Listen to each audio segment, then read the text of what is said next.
Okay, if you're watching this video now, I'm going to make the assumption that you've already watched the Part A video. That's the PowerPoint one that goes over all the terminology and basic ideas of set theory. I'm not going to go through and fill out these first few questions on the sheet just because these are all explicitly answered in the previous video.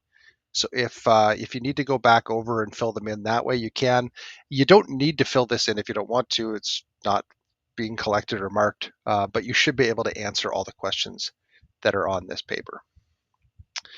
All right, moving along to the actual example. Now, I will be honest, it's hard to come up with a nice set that has a bunch of things that kind of are universally known and have enough variation and consistency to actually come up with decent questions for. I'm going to start off with the Justice League, and I realize not everybody out there is a comic book fan or a superhero fan. So if you're not, that's okay. We're still going to be able to answer these questions. We just have to start off with a couple things first. So something I'm going to do is just basically name all of the characters here. I'm only going to put the first letter of each of their names just to make it a little bit easier to write the sets. It's really hard to write out full sets with full names of each character. Many of them I'm sure you already know. So up here we have Superman. And before we go any further, I'm going to point out that making an S for Superman may seem like it contradicts some information from the last video where S is the universal set. Please keep in mind that the universal set S is a set name. It's the name of a set. Here, S is an element within a set, and that's perfectly acceptable. So even though it's being used in two different ways, they're completely different contexts, so it doesn't matter. I'm also pretty sure most people know Wonder Woman and Batman. Most of you probably know the Flash. You've probably heard of Green Lantern, even though you may not know this one. This isn't the stereotypical Hal Jordan. This is the John Stewart Green Lantern. For those who aren't comic book geeks, I won't go into the details, but that is one of the Green Lanterns. And then the two lesser known ones on the left here, we have a guy who looks like he's a Martian, and he in fact is. He is the Martian Manhunter, John Jones. And on the far right, we have Hawk Girl.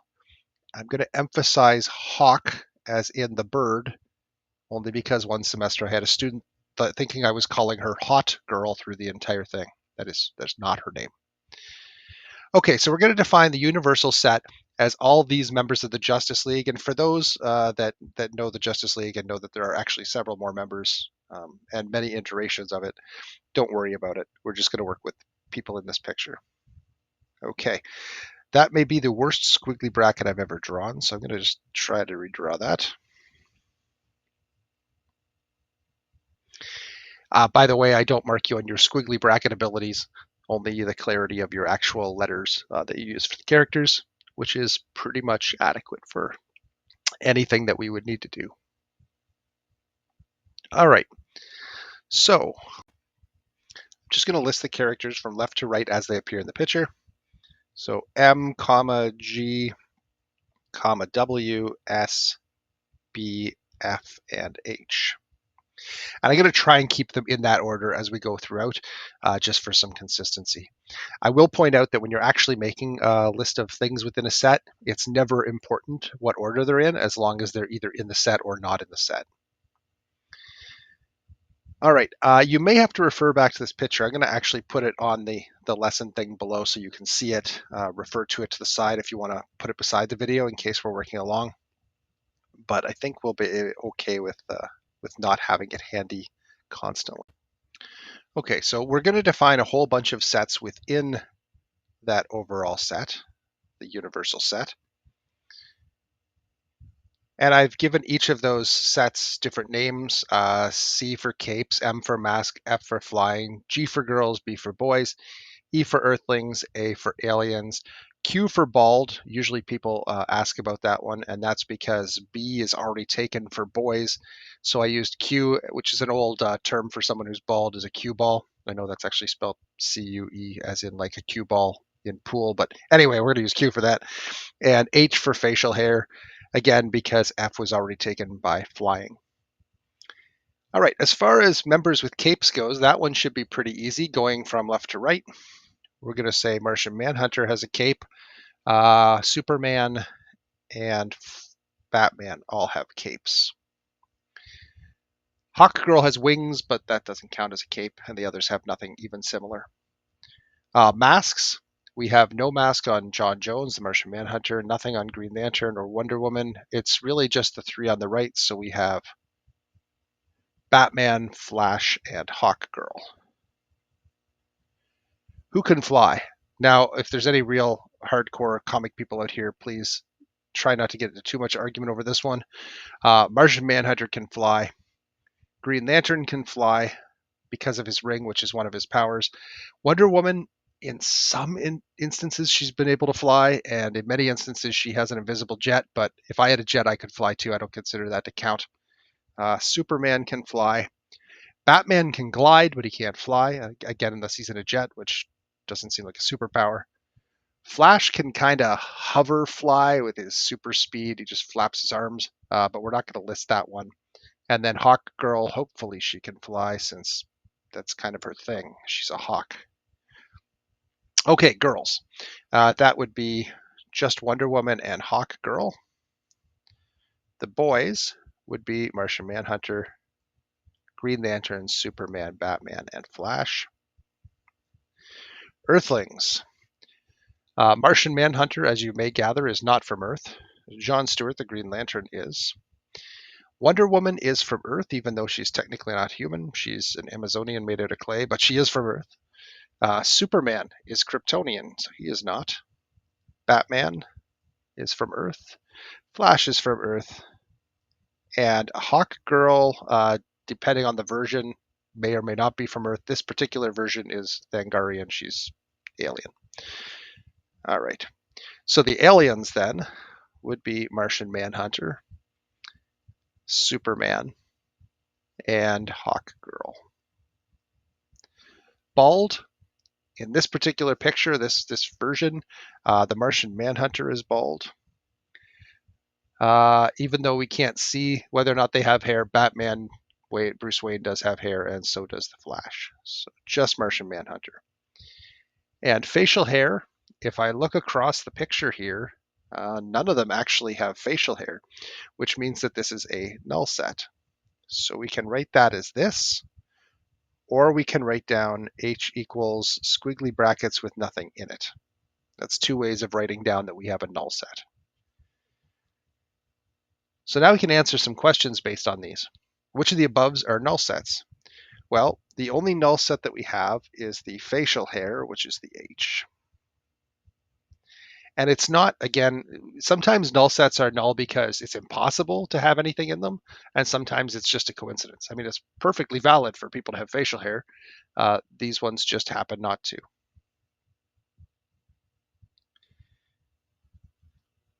Okay, part C. List any pair of sets above that are disjoint.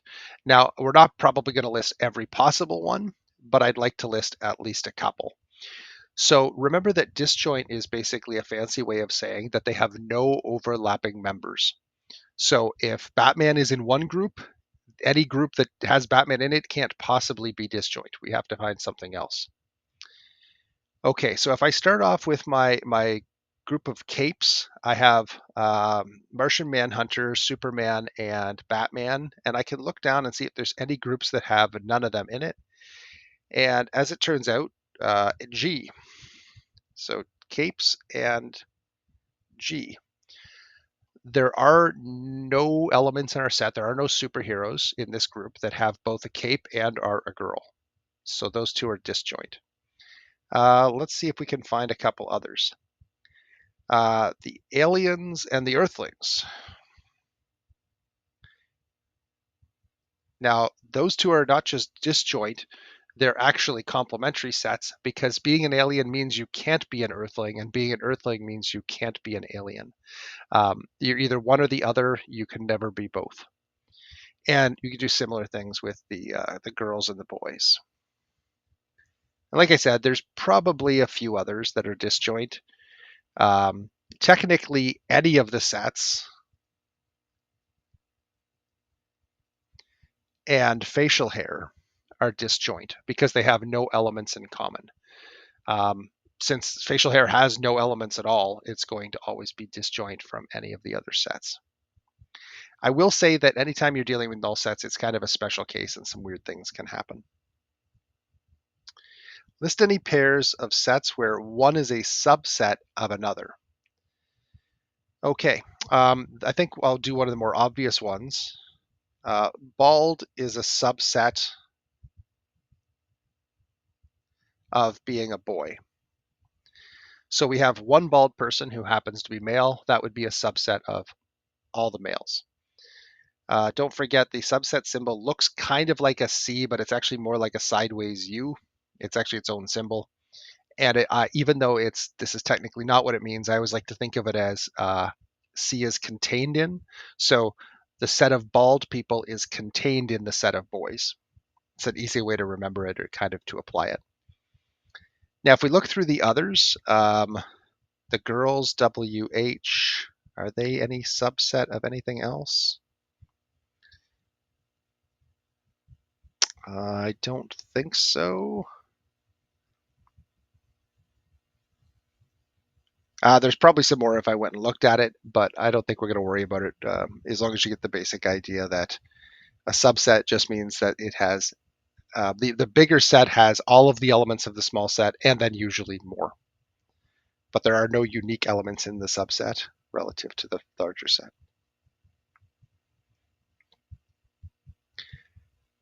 Part E. I brought the picture back on the screen again just so that I can kind of see it or that we can refer to it a little bit on the side there. Just get that. Okay, there we go. List any pairs of sets that are complements of each other and express using proper notation. So, as we mentioned before, aliens are the complement of Earthlings. So I can write that as A equals E complement or E exclamation or not exclamation E. We often refer to it as prime. I'll just say complement. And we could also write this as E equals A complement. Then we have other things, for instance, in this case, boys are complement to girls, or girls are a complement to boys. Now, just to be clear, in real life, I would be careful about saying that because there are other possible gender identities out there that are not boy or girl, and that's fine. In this particular instance, though, each of the individuals and these 7 members identify as one of those two, so they truly are complements. Anyone who identifies in real life, say for instance as two-spirited, would not fall into either of those categories, so they would not be complements of each other. Okay, finally, for F, for each of the following groups of sets, find the union and the intersect. Okay, so we have a couple of different ways, again, that we can do this. The way that I prefer to do these is to look at it and just look at the individual members and ask what the actual set is looking for. So for the first one, C union F, that's Cape Union flying. We have to remind ourselves that union means that at least one of the criteria has been met. You could have more than one criteria met, but at least one. Intersect, on the other hand, means all criteria have been met. So when it comes to the union, union is anyone who has a cape or flies or both. So we just go from left to right, and Martian Manhunter has a cape and flies. Green Lantern flies. Wonder Woman does neither. Superman does both. Batman has a cape. Flash does neither. And Hawkgirl flies. So again, union meets at least one criteria. Intersection meets both criteria. So we need someone who has a cape and flies. That would be Martian Manhunter. Green Lantern has no cape. Wonder Woman does neither. Superman does both. Batman has a cape but doesn't fly. Flash doesn't have either. Hawkgirl doesn't have a cape. Actually, I put a little tick mark there, but kind of that was our last element.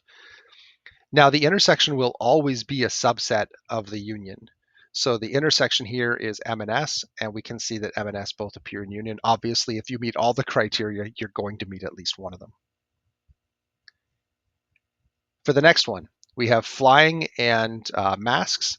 So again, union means they have either or both. Martian Manhunter flies. Green Lantern flies. Wonder Woman has no mask and doesn't fly. Superman flies. Batman has a mask. Flash has a mask. Hawkgirl flies. Now, who has a mask and flies? Going across, the only two people with masks on are Batman. There's three of them: Batman, Flash, and Hawkgirl. And Hawkgirl is the only one of those that flies. So this one is just Hawkgirl. Masks and capes. Martian Manhunter has a cape. Green Lantern has neither. Wonder Woman has neither. Superman has a cape. Batman has a cape and a mask. Flash has just the mask. And Hawkgirl has a mask. Who has capes? Who has masks and capes? Mask and cape would just be Batman. I believe he's the only one there that has a couple of them have capes, the others don't have masks. Okay.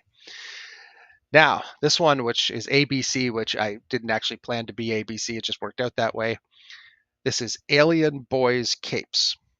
So again, union means meet any criteria. So Martian Manhunter is an alien boy with a cape. Green Lantern is a boy. Wonder Woman is not an alien, not a boy, and does not have a cape. Superman is all of the above. Batman is a boy with a cape. Flash is a boy. And Hawkgirl is an alien. So I think those ones all meet at least one of the criteria. And the last one here, we're looking for alien boys with capes. The only alien boys with capes are going to be Martian Manhunter and Superman. Okay, so hopefully after doing that, you're pretty clear about what a union is and what an intersect is. You've got to remember the difference between the two. Union means at least one criteria has been met. Intersect means all criteria have been met.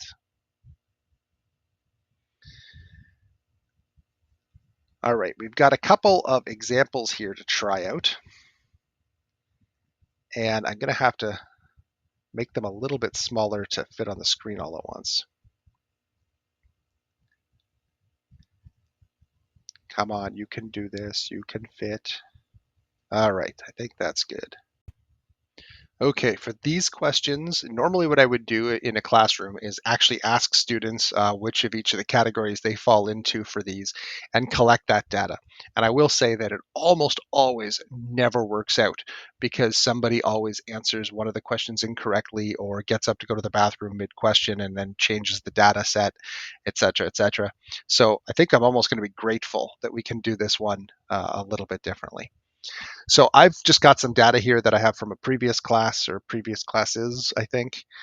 Um, we're going to start off problem one by just looking at three groups. So I'll take everyone in the class and I'm going to label them as basketball fans, football fans, and hockey fans. Now, that doesn't mean that you can't like more than one of those things, and it doesn't mean you have to like any of them. But when I poll the class, and I'm going to do the problem one as all intersections. So where students meet both or multiple criteria. So for this one, when I questioned everybody, 16 people in the class were basketball fans, 14 were football fans, 15 were hockey fans.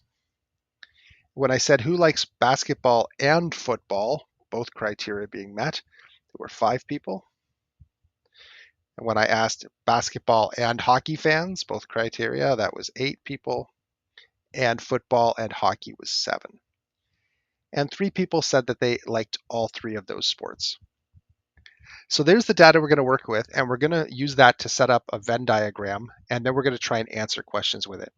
So the first thing we'll do is set up the Venn diagram itself, and I want to point out a few things as we go. So for starters, um, let's label these. You can label these on the inside or the outside. It doesn't really matter. It's clear either way. I'm going to do basketball for that circle, football for that circle, and hockey for the bottom circle. And I'm also just going to put an S here for the universal set, which is everything, including the bubbles and the box around them. Okay, so first thing I want to do is look at this and say, what can I fill in first?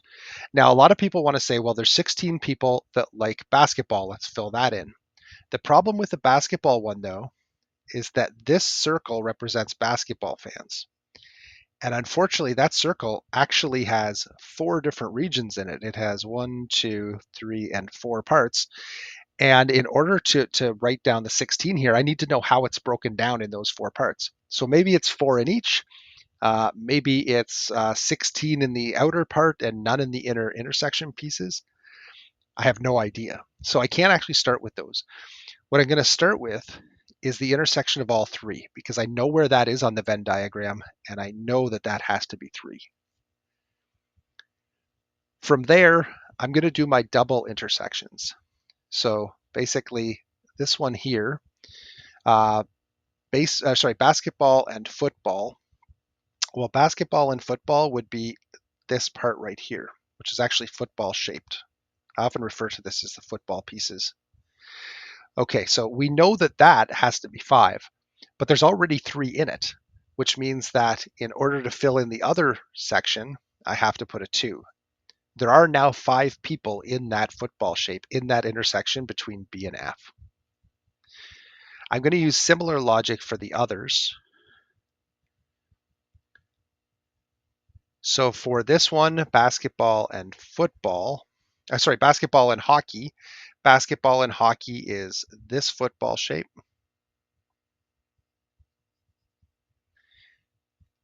And that needs to have 8 people in it. There's already 3, so that means there must be 5 more over there. And now I'll do football and hockey. Football and hockey would be this piece right here. And that has to have 7 people in it. There's already 3, so I'm going to add 4 more. Okay, now I can go back to the original parts. There are 16 people that like basketball. Well, basketball again is this circle. That has to have 16 people in it. And currently there are 5, 6, 7, 8, 9, 10 people, which means there must be 6 more. That gives us a total of 16 within that yellow circle. And I'm going to stop highlighting for a moment because I think you get the point now.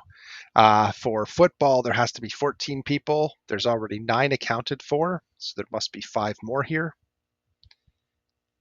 And similarly at the bottom, we have we have the hockey group, which is 15 people. There are already 12 in there, which means there have to be 3 more to make a total of 15. Once we have that, we can start answering questions like, for instance, how many people like basketball or football? Basketball or football means, again, one, the other, or both. So basketball or football is this part right here.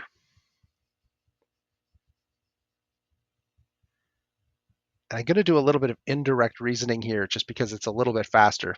If I actually add up everything in all 3 of the bubbles, I'm going to get 6, 11, 15, 20, 25, 28. So this has all but 3 of the 28 people that are in the bubbles, and that means there's 25 there. Now, if I want to do the same thing again for basketball or hockey, that's here. That's everyone except the 5 on the outside in the football. So that's going to be 28 minus 5 is 23. Football and hockey is everybody but that 6 on the outside. So 28 minus 6 is 22. And how many like everything? Well, that's 28. All right. And that's pretty much all there is to making a Venn diagram given a bunch of intersections. Now let's try and do the same thing, but with unions. All right, for the second problem, we're going to do something very similar, except this time, instead of being given intersections and solving for unions, I'm going to give unions and ask for intersections. So in this case, I asked my class how many people own Nintendos, how many people own PlayStations, and how many people own Xboxes. For the purpose of this, I don't care which version. For Nintendo owners, whether it's a Switch or a Wii or a Super Nintendo, doesn't matter. Likewise, PlayStation, I don't care if you've got a PS1 or a PS5, we'll call it all PlayStations. Okay, so the data that I collected from this is that 18 students owned a Nintendo system, 19 owned PlayStations, and 17 owned Xbox. The number of students who have a Nintendo or a PlayStation, so they meet at least one criteria. Obviously, Nintendo is 18, PlayStation is 19. This number's got to be bigger than 19 because it includes everyone who has a PlayStation. So it actually worked out to be 28. Nintendo or Xbox was 23, and PlayStation or Xbox was 25. And anyone who owned anything was 30. Okay, so what that tells us, we got to work a little bit different than we worked on the last one. I guess I should start by labeling these. We'll do Nintendo, PlayStation, Xbox, and I'll put the universal set down there. If you forget the universal set, that's never really a problem. It's always assumed that the entire box is always universal set.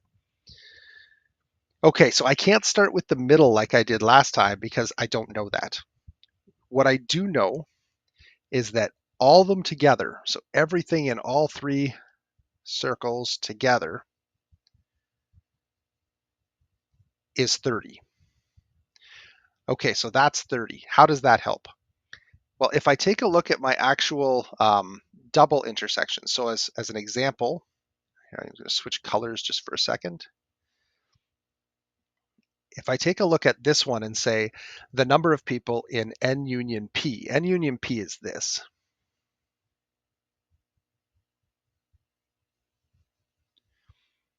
And that represents 28 people.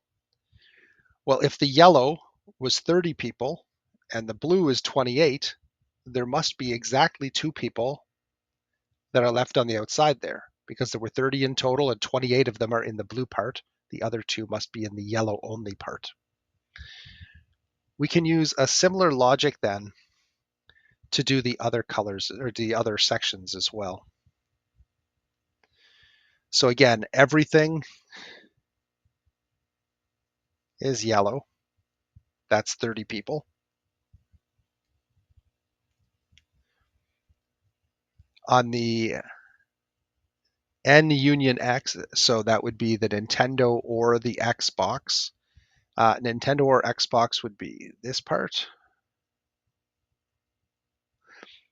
There's 23 people. That must mean that there's 7 people outside of that in the PlayStation bubble. Okay. I won't bother shading in the next one, but I think you've got the general idea at this point. There's 30 people. PlayStation and Xbox is 25. That means there's 5 outside the PlayStation and Xbox. Okay, so how do we keep going from there? So I'm going to remind myself that there are 30 people total in the 3 bubbles, and that this Nintendo bubble right here must be 18 people. Well, if there's 30 people and 18 of them are in there, that means that there are 12 people outside of that bubble. So the 12 people outside of that bubble have to fit into this part. So 12 people are in that piece, and I already have 7, 8, 9 of them accounted for, which means that there must be 3 more that go right there. Okay, let's see if we can use that same logic again for another section. So now I'll look at the P.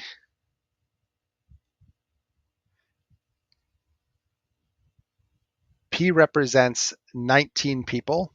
That means there are 11 people in the bubbles, but on the outside, since there are 30 total. And of those 11 people that have to be in this part, I already have 5, 6, 7 accounted for. To make up the others, I need 4 people in this piece. We're getting very close now. All right, and then we'll use that same logic again to do our last one here. If we have our Xbox bubble,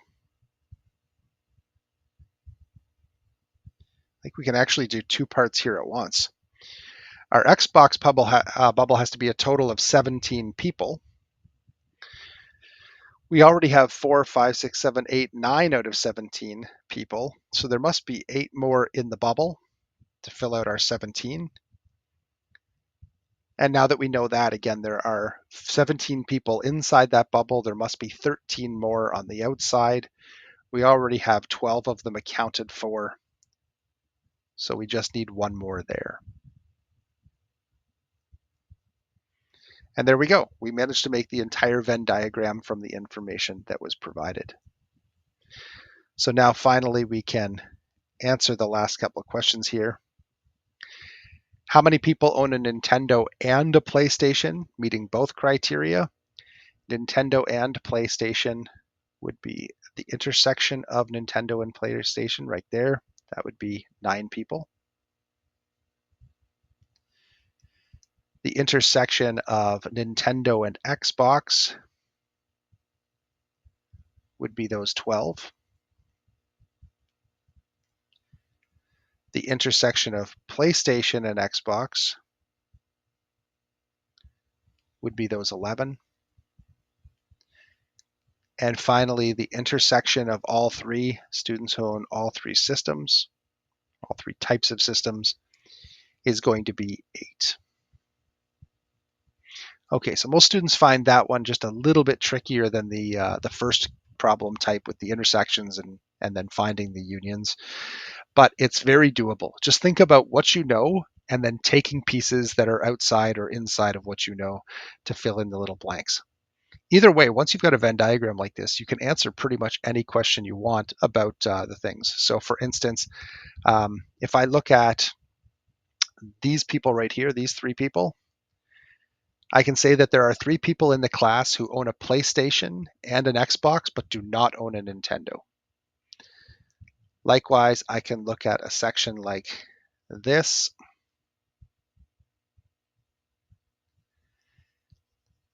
and say that there are 4 students who have an Xbox and a Nintendo and no PlayStation, and 2 students who have an Xbox and nothing else.